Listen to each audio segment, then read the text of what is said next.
Okay, so rumours have been flying around for quite a while now, but now it's finally here. Let's talk about Insta360's Ace Pro 2.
Now, the Ace Pro 2 is a slightly unusual release because it hasn't been that long since the company released the original Ace Pro camera. Now, I don't want to just go into listing the spec list on this camera. I'll go through some of the improvements as I go along. What I'd like to do is look at it from the perspective of an adventure sports environment, the kind of environment in which I think these cameras are primarily designed to be in.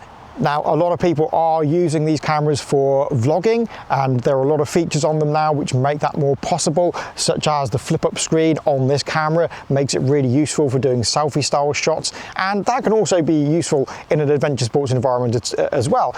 But for me, I primarily use these cameras for POV shots in my kayak and on my mountain bike. So I want to kind of look at it from that kind of perspective, using these cameras to get shots of yourself or your first person perspective in an adventure sports environment.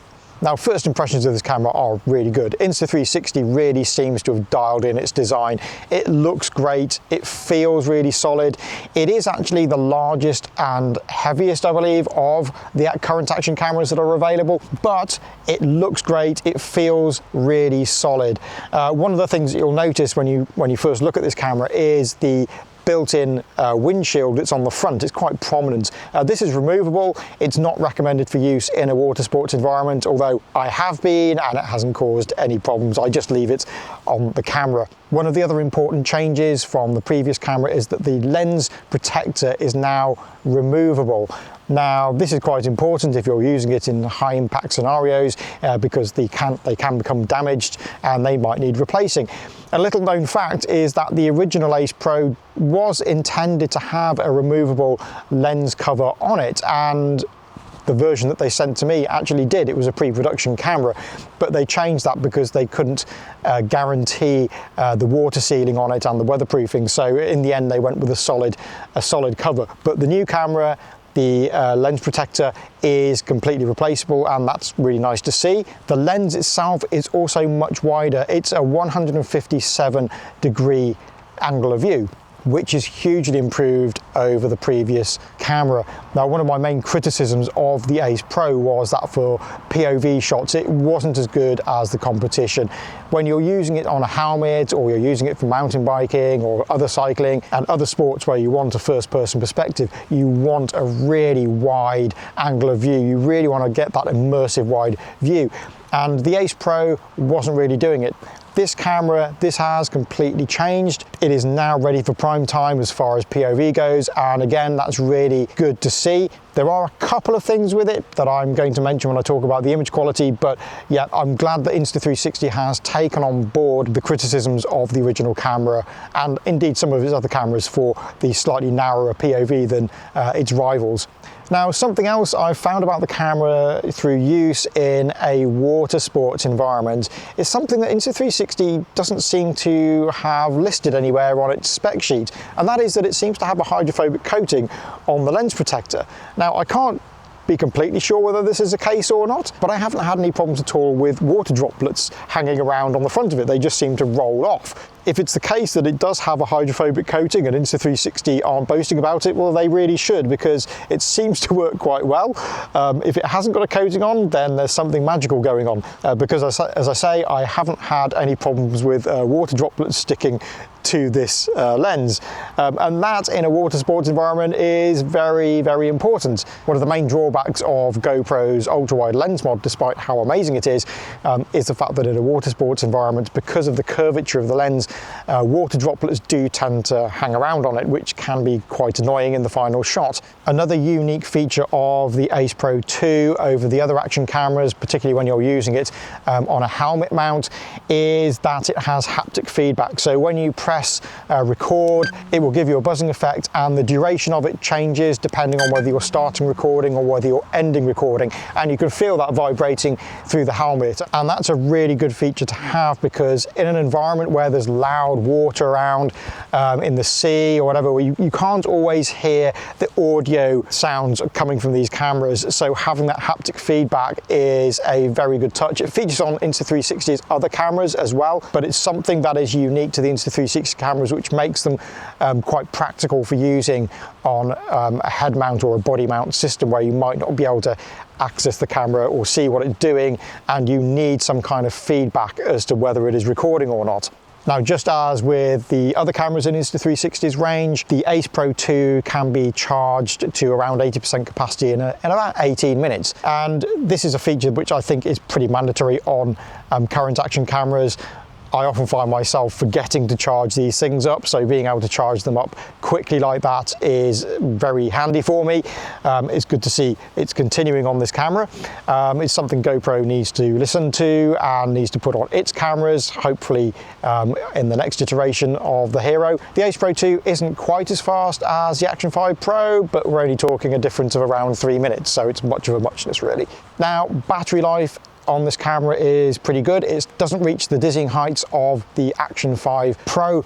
If you're selectively recording during the day, then this battery is going to last you quite a while. You can expect to get around 1.5 hours out of it, which is still a very respectable amount of recording time. So let's talk about image quality. Now, the Action 5 Pro has come under some criticism because of the way in which it uses tone mapping. Most of the action cameras on the market these days do use some form of tone mapping, and they all give that kind of strange cartoonish HDR effect unless you use one of the other modes like the log mode, or in the case of the GoPro, you have the log mode and the flat color profile. The Ace Pro isn't immune to this kind of HDR effect, but you can at least turn it off in the menu.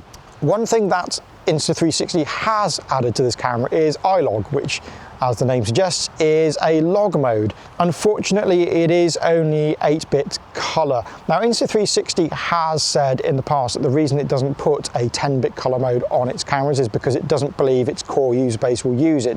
But if you put a log mode on a camera, that's an admission that some users are going to want to grade their footage, and log really does need 10-bit to work well. And you can see on the scopes when you use the Insta360 official LUT, you can see that color resolution limitation on the scopes. Now, the other problem with the iLog mode on this camera is there's something strange going on that I can't put my finger on that doesn't appear in the standard color profile mode. If you look at these comparisons with the Hero 13 and with the Action 5 Pro, you can see that detail in grass, for example, is strangely clumpy and lacking in that texture. So I don't know what's going on there. It's good to see Insta360 putting a log mode on the camera. It's a start, but it needs some work doing in terms of the processing and the color science on it. And it really does need a 10-bit recording system in order to get the most out of that kind of functionality. In the standard color mode, however, the camera produces a pretty nice result. I do like the image that comes out of it. I do prefer quite often to turn the HDR mode off. I don't like that over-processed look, but the colors are really vibrant. The detail is nice in the standard color profile mode. Now, something else I should talk about when discussing image quality on this camera is regarding the lens itself. I've noticed that in some high contrast situations, You can get some purple fringing on the edges of the lens. This is something that most people probably wouldn't notice, but I'm going to point it out because it is a difference between this camera and its rivals. Purple fringing is in fact something that can be countered with the processing in the camera, so maybe again that's something that Insta360 can look at. Overall though, the lens on this camera is very well designed. It's 157 degrees field of view, as I mentioned, but it does this with quite minimal distortion compared with GoPro's hyperview mode, for example, which has a lot of distortion. The Insta360's distortion is controlled very well. It's still a fisheye lens, but there are modes on it which minimize that distortion to the absolute bare minimum while still keeping an extremely wide angle of view as well. Now, as per all action cameras these days, the Ace Pro 2 has a magnetic clip mount system. Now, the Ace Pro 2 and the Action 5 Pro aren't quite as versatile as the Hero 13. The Hero 13's base includes a 1/4-inch screw mount, the folding fingers, and a magnetic clip mount system as well, all in one go. That makes a GoPro super useful for mounting in all kinds of different places. Although I should point out that one of the magnetic clip bases that Insta360 supplies does have the foldable fingers and the 1/4-inch screw mount. It's just that the camera itself only has a magnetic clip mount system. The magnetic system on the Ace Pro 2 works really well. It's the same mount that's featured on the first Ace Pro. It's pretty solid, I trust it, although unlike the GoPro, both the Action 5 Pro and the Ace Pro 2 are more difficult to tether. You can tether them on the mount itself, but it's very difficult to tether directly to the camera. The Action 5 Pro, you can kind of fudge it a bit by using the frame that it comes with and putting a tether to that. The GoPro is nice because GoPro make these silicone covers that go over the camera, which gives the camera extra protection, as well as a built-in tethering system. It's strange that the other camera companies haven't done this because it's really super useful, and you know, if you're using it around water, floaty mounts are okay. Insta360's floaty mount is a system that mounts to a surfboard.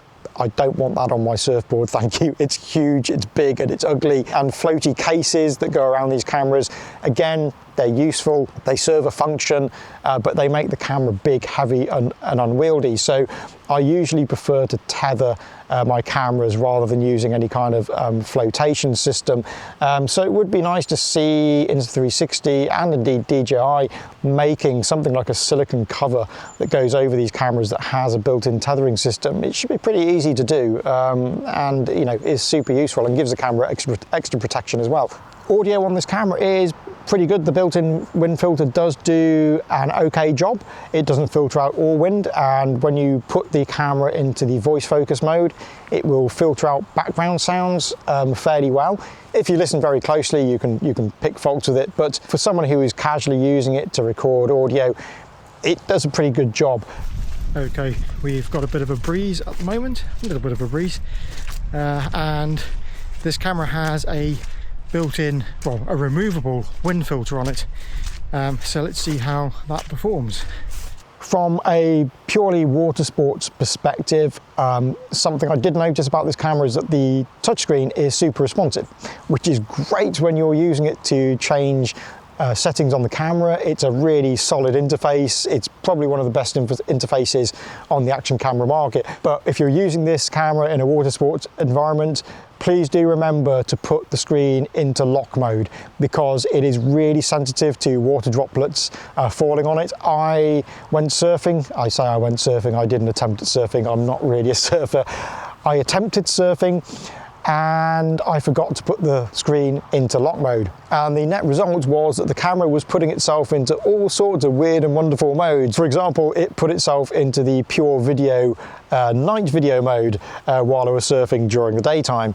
It did some other wacky stuff as well. I think it went into slow motion mode as well at one point, and it also stopped recording. So there was one point on one of the rare occasions where I managed to stand up on my board and the recording stopped at the moment where I stood up. So yeah, if you're using this for water sports, then make sure that you put that screen into lock mode, otherwise you could be very disappointed when you get back home.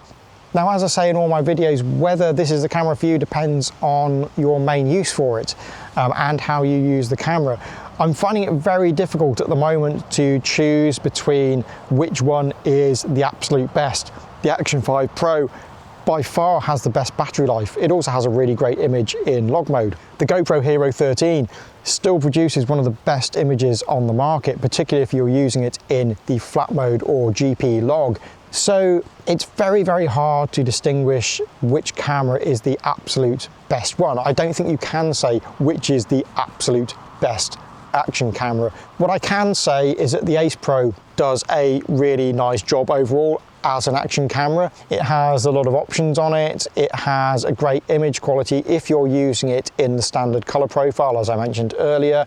You might want to be careful with the HDR mode because that can give that HDR look to it. And the log mode, if you're into grading your image, this isn't the camera for you. If your intention is to mix the footage from your action camera with a larger camera, then you're going to be much better off with the GoPro or the Action 5 Pro with their log modes and the ability to grade them with 10-bit footage. But overall, if you are the kind of user who wants the camera to get the results straight away, you want to put it on your phone, you want to send that up to social media with a great look out of the camera, then the Ace Pro 2 works very well. It's a well-designed action camera. It's got a much better lens than the previous generation, which I highly commend Insta360 for doing. I really like that. The only limitation with it is now the 8-bit recording system and the rather strange log mode that they put on this camera. But other than that, it does a really good job. It's reliable. It has a haptic feedback to let you know when you're recording and when you're not.